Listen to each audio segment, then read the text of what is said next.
Good morning, little bit of a different video today. So this is a sensory walk, so we're going to be thinking about our senses. So the 5 senses you'll remember are sight, sound, smell, taste, touch. Sometimes we can rush through a walk and not really take in what's around us. So on today's little wander, just going to be thinking about those 5 senses, and then in addition to that was also recently Earth Day, and my neighbours Steve and Judith Thompson invited a small group around to their 9-acre property, and we thought about some of these things, thinking about the senses. We also had a professional artist there to help us think about the sensory way we perceive nature. My friend Colin Lay helped Steve Thompson measure a very ancient oak tree on the property. So we'll be seeing some of that along with this walk through the woods and just thinking about our senses. So let's first think about the sounds we hear when we're out on a walk, especially in woodland.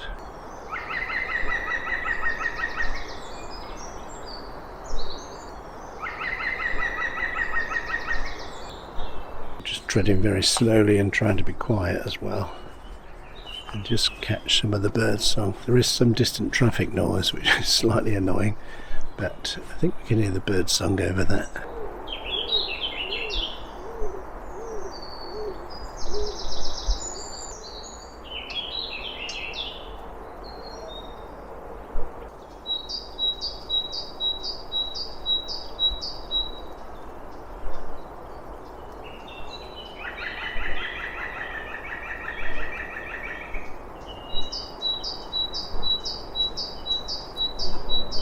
Now we're about sort of mid-morning now here, but a better time to come to hear a lot of bird song. There's a little deer there. Little muntjac deer. There's no one trying to catch it on camera. Little muntjac deer was just there at the edge of the path. It's just gone into the hedge.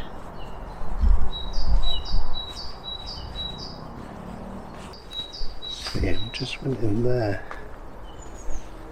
That's skilled at hiding.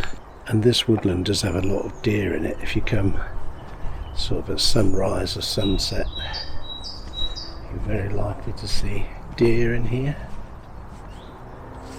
Let's just go a bit further into the inside the woodland. You can hear that, is that a chiff-chaff? I don't know all the birds' names. I just love listening to it. You can hear a wood pigeon now as well.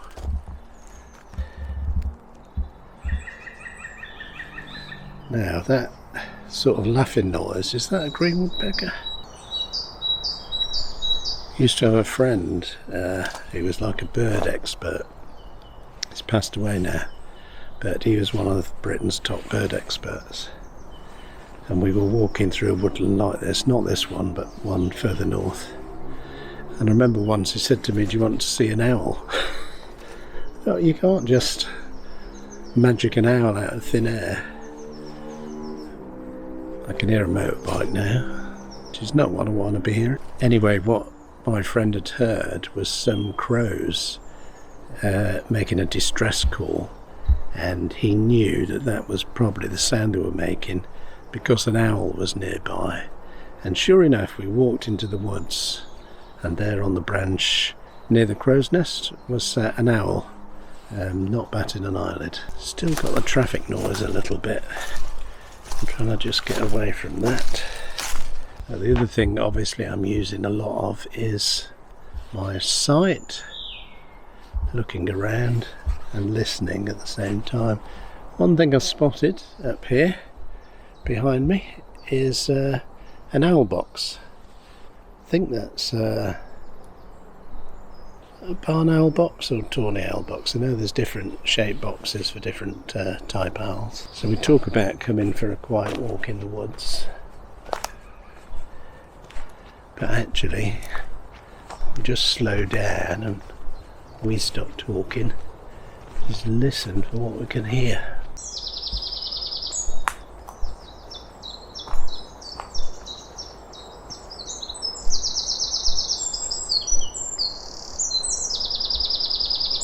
An easy bird song to identify for beginners is the chiffchaff. So there's definitely two chiffchaffs around here, and they're called chiffchaffs because of their call, that chiffchaff, chiffchaff.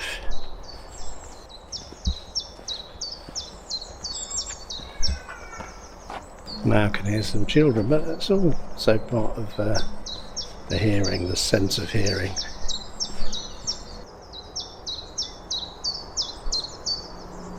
So we've got the hearing going, and then also aware of what we're seeing. If we take a moment, you can see this tree here is just lots of little thin shoots, and this is because mainly this woodland was used for coppicing.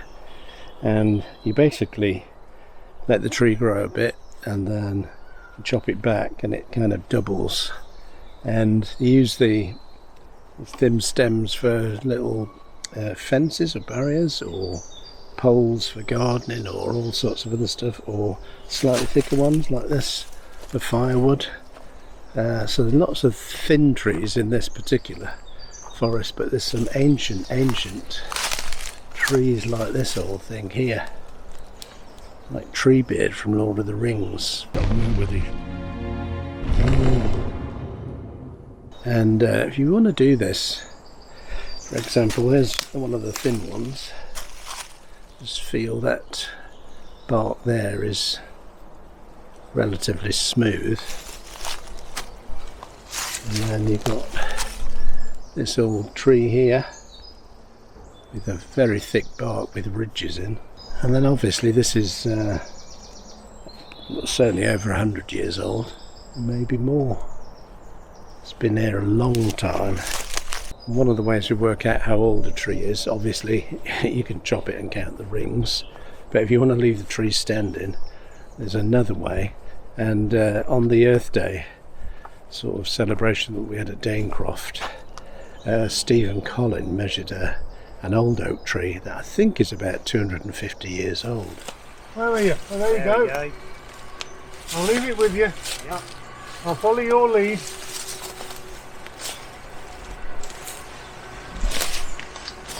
So this is supposed to be... So it's always good to measure twice. Chest height, you see. That's... Yeah, the diameter of breast height. Diameter? More slack. Actually, it's the circumference, isn't it? And I'll let you do the reading now. Well, where are we on? Let's go to metric. What's that? Hang on, I've lost the book now. Where's the meters gone? Oh, we are. on the other side. 5. Well, what did you say it was? 5 metres 30? 5 metres 35. Yeah, I'll make it 5 metres 35.0027. Oh yeah. Yeah, I had 0026, but we'll go with 27. That's perfect. There we go. There you go. So that is a fair. That is a very I accurate. wouldn't want to guess, but I'd say 250, 300 years Yeah. old maybe. He's been here a while, the chap has. By contrast, look at this bark here. I mean, I'm guessing there's been some sort of disease or attack, or is it an overactive woodpecker maybe? Actually, there's a lot of holes in that one. So whether these are made by a woodpecker or not, I don't know, but that tree, it's got holes in the bark. What you can do, if you want to release your inner hippie, you can be a real tree hugger. If you find a big tree like this, just lean on it, put your whole weight against it, lean into it, see if you can sense the vibes. Just this thing stood here longer than I've lived, 100 years. What do you feel with your hands as you touch the tree?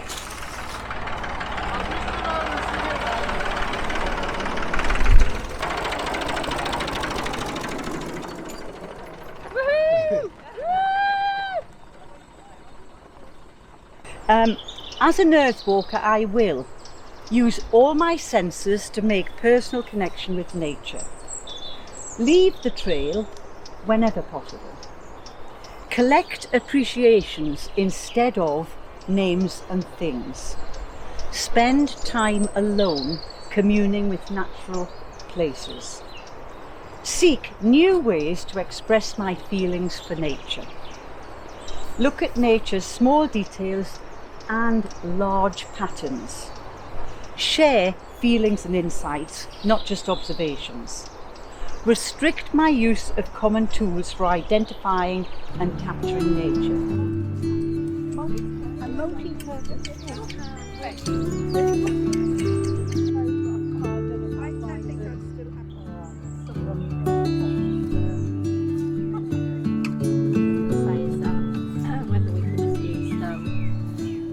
Yeah, so we currently have an initiative called the Wild Areas, so to encourage local residents, businesses or community groups to commit a patch for rewilding.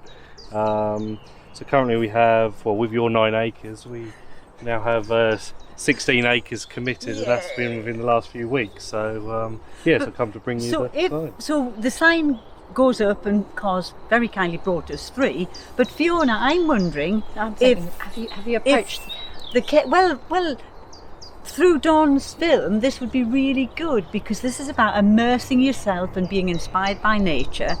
So how do local people who maybe have a garden or a care home, how do they join in this initiative? Just contact the town council and let us know the area which they're willing to commit, and then we'll. And there's no small size. I mean, there's no limit. There's no maximum amount, no minimum amount. It's just to encourage people to commit an area of their own land to rewilding. So wouldn't that be lovely? Fantastic. To see more and more signs go up around the town. Yeah. We all need.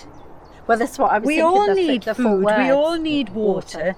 We all need cover, and we all want Need a a home. home. So for me, it absolutely deepens the understanding and the connectivity between humans and nature. I love those 4 words. And it was interesting because talking to Lois and what she's doing today with the foliage faces or green man. Again, I was saying that it would be lovely to take that idea into the homes. So to link that into the wider thing of creating a wild environment within a patch. I mean, Now we're just coming into spring as I film this. We've had about 3 starts to spring. Once spring gets going, you'll get a lot more animal and insect activity and plant activity. Now I can hear an aircraft.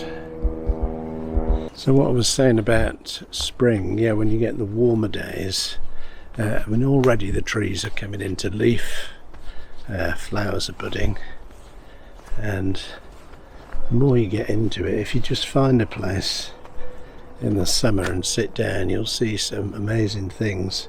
If you just take an hour, bring a flask of something and some food, just quietly sit in a remote area, and you'll be surprised what you see, really.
So the other thing we had at the Earth Day event down at Danecroft, we had a professional artist, Lois Cordelia, and she did a style of drawing. I think it's called foliage art, I think. So it's like the Green Man. So what is a foliate face?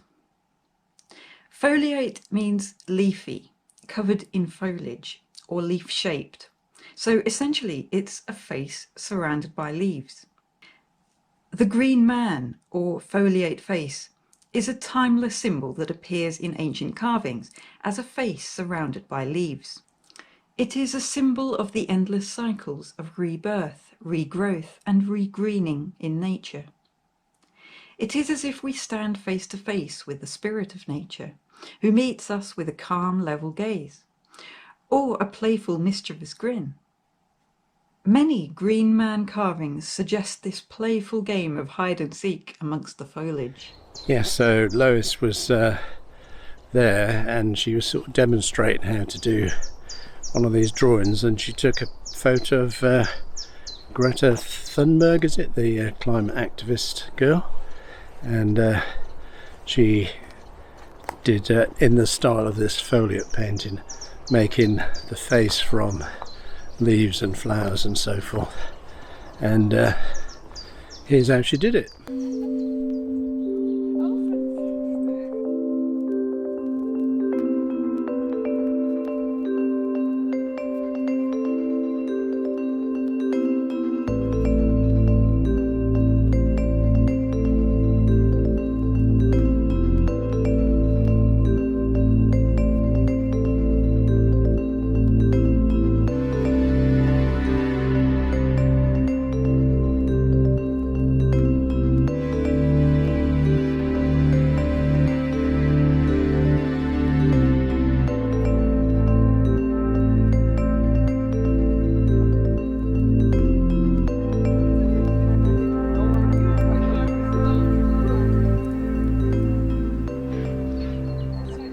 So we had a little look at sounds, and I hope you continue to hear birdsong sounds as we walk through the woods.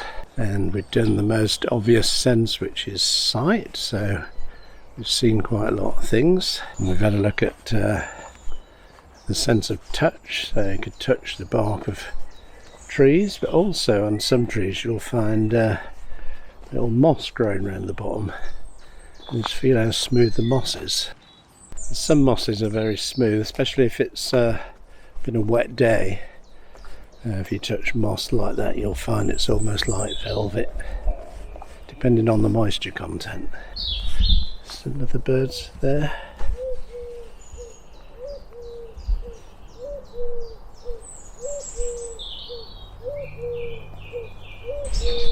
The familiar sound of the wood pigeon in the background as well. There's a little bird right here just singing, but once I stopped, he stopped singing. So another sense, of course, is our sense of smell. And sometimes we underuse our sense of smell, like we smell some food that we like and we feel hungry and we go and get some food. In terms of nature, we might think of smelling flowers. There's a lot more to it than that. Like now in the forest, there's not really a particular smell that I can identify. But if you come here either in the rain or after a heavy downpour, it'll be a very different smell, kind of musty smell. You'll smell the sort of dampness in the forest. One of the other things that's quite common in this area, not seen any in this woodland, but on the other side of town you can get quite a lot of wild garlic, and you'll know it's there without even needing to identify the plant, because you just smell the wild garlic as you approach it, especially if your foot kind of catches the leaves or the plants at all. And sometimes the scent can trigger a certain memory, but it has to be said that that is quite personal. In our garden at home, I planted some flowering red currants some years back. My wife's not that keen on them because she said they smell like cat wee. And to be fair, some of them actually do smell like that. But the ones I've got remind me of a little moment in childhood. I think it's one of the first heat waves I ever encountered as a child. And we'd been playing in the park all day, playing football or something, whatever kids do. At the end of the day, we walked out the park and went up to the local off-licence / grocery shop and sweet shop. We were absolutely sweating. And we all bought ice creams, ice lollies, whatever. And we sat on the little garden wall next to the off-licence, next to the shop, and it had a big flowering red currant, and there's this terrific fragrance. Well, of course, for me, the fragrance of the flowering red currant just brings that idyllic moment back from childhood with your mates. You've had a great day, now you've got ice cream, you're being refreshed, and I just associate the smell of flowering red currants with that moment from childhood. So that's what I'm feeling when I smell it. Unfortunately, my wife just thinks of cat wee. So what about you? What fragrances, what natural fragrances when you're out and about trigger fond memories of the past?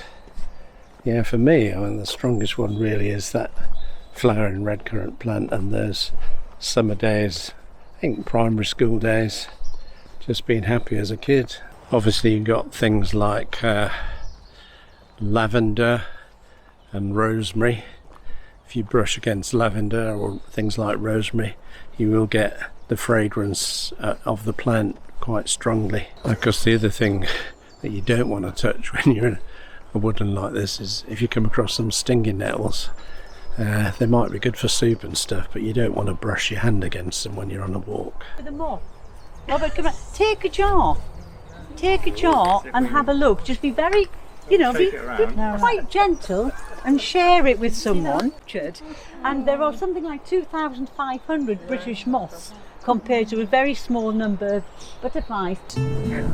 Ever since Keith has... You think they're just sort of all the same? All stripy. A little bit that, perfect. That's a brimstone. It's a what? A brimstone. A brimstone. My dog.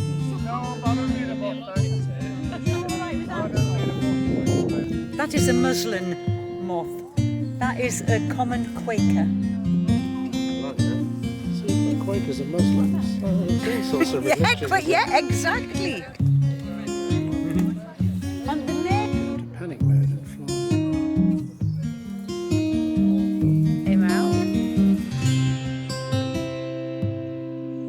and A pine beauty, and it is absolutely gorgeous colour-wise.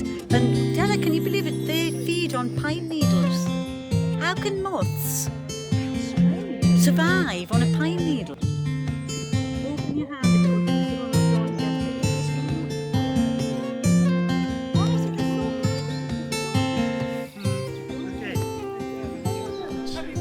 So we've had a little look at listening to nature and looking at nature at sight. We've talked a little bit about touching the bark of trees, touching the moss at the foot of the tree, maybe feeling the leaves of a plant. So the one we haven't yet looked at is taste. And obviously you've got people who know all about this stuff, which I don't, who go foraging for wild mushrooms. And obviously you've got to be really careful with that, because you've got to know which are poisonous and which are not poisonous. But once you've got the knowledge, you know, people go out and forage and make a meal out of what they forage, so they're tasting the nature itself. One of the things I like to do in summer and early autumn is pick the raspberries. Also got a little strawberry plant in the garden. Occasionally get strawberries off that in the late summer, and you get that really nice taste from the strawberries. And round and about, I mean, there's lots of apple trees in this area. I know lots of old boys have stories about how they went scrumping apples as a kid. And round the lanes around in Suffolk, you'll get a lot of sort of brambles or blackberry bushes and stuff. People take a little container and go blackberry picking in the summer. So think about your last walk, or when you next go on a walk. Just remember the 5 senses: seeing, hearing, smelling, tasting, touching. Maybe take a little notebook and write down something for each of those headings. And as always, when you're walking in the forest, don't forget they're three-dimensional. So first of all, spend some time looking down, and then look around at eye level into the woodland itself. And that's where, if you look, you might see deer running across or something else, rabbits or birds. Don't forget to look up and see what you can see up in the tree canopy. So what about you? Are there any sensory things that you that trigger a memory for you about childhood? Like I told the story of the flowering red currant for me, that stirs up memories of childhood and summer and friends and eating ice lollies in the sunshine. What are the sights, sounds, smells, the feels, the touches, or maybe even the taste of something natural, a fruit or a veg that takes you back to some nice memory of when you were younger? Hope you enjoy the little clips of Earth Day down at Danecroft, and also this little wander in the woods with me, and join me next week when there'll be another video, hopefully. And as always, if you like the video, don't forget to hit the like button and hit the red subscribe button and the bell icon, then you'll get notifications of new videos every time I post one.